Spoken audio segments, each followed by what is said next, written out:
Hey yo, you guys are doing great? I am doing great. For those who don't know, I've been through a lot of places in the last 2 years. Germany, Spain, and Australia. Cheers, mates!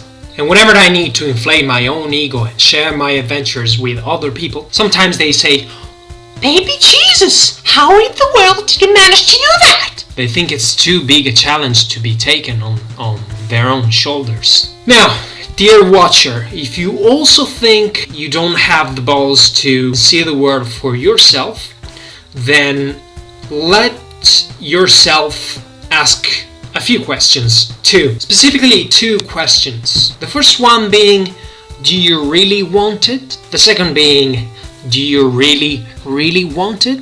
Sometimes we fantasize about leaving our own routine and start climbing, the Himalaya or cross the Sahara Desert. Pretty often we search for the internet and see traveling quotes like this one or this one. Most of the time, the only effect is to make our lives miserable, or at least to make our lives feel miserable. But do you really want to know why traveling is such an enlightening experience? Because it's flipping hard. It's flipping hard, man! You go at the gym, you bust your ass off, and in the end you become more ripped. Why? Because during the exercise, your body got used to physical strain. And that's what traveling is, really. An exercise for your soul. You're getting out of your comfort zone and seeing how your personality behaves in a place where you're not comfortable. You make mistakes, some irrelevant, some more relevant, some utterly embarrassing. When you come back home, you bring back stories, friendships, scars. Not a souvenir or yet another stupid selfie in front of a famous building. If you really want to travel, now I've got some good news for you. You can actually take a big project, like traveling for instance, and break it into smaller parts. So here's a few tips that will help you soften the culture shock of long-term stay in another country. Tip number 1, document yourself. The country of your destination doesn't work like yours. The currency might be different, the bureaucracy might be different, the culture might be different. So inform yourself before you go to another country might avoid a few unpleasant consequences. Knowledge is power. Step number 2, make lists, like this one I'm doing right now. Type destination travel checklist on your web browser, type enter, click on the first search result and follow the checklist. But what if it's not perfect, you say? Well, you will find out as you go through it. Checklists, even imperfect ones, are much more reliable than your flawed little brain. So take one, print it out, and tweak it with a pencil. When you're happy with it, you won't have to get back to it ever again. Number 3, embrace the adrenaline.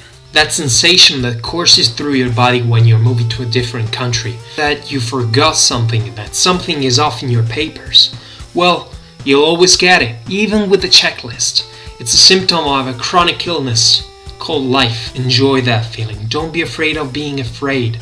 If you manage to get this far, you'll be able to survive in a different environment. Number 4, learn the ropes as soon as you can. Survival of the fittest isn't just a law of genetics, it's a useful tip from Charles Darwin, who traveled on board of a ship for 5 years. Quite a hardened adventurer now, wasn't he? Remember all that stuff you've learned while following step 1?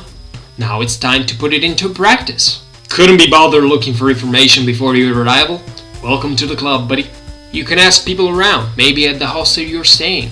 That's a beautiful way to break the ice and make new friendships. Write down yet another list, follow it to the letter, buy a new SIM card, make a new bank account, all that garbage, and you should be done. I said you should be. From then on, it's always the same procedure. Inform yourself, plan and act. Keep doing it, be flexible, keep adjusting your plans as you find new things to do, and after that, just enjoy your new adventure, your new life, whatevs. So that was my survival guide for Nomads, I think. Leave a like if you liked it, subscribe if you want to, check out my blog in the description down below, and I guess that's all. And I will see you will see me in the next vlog. See ya, mates!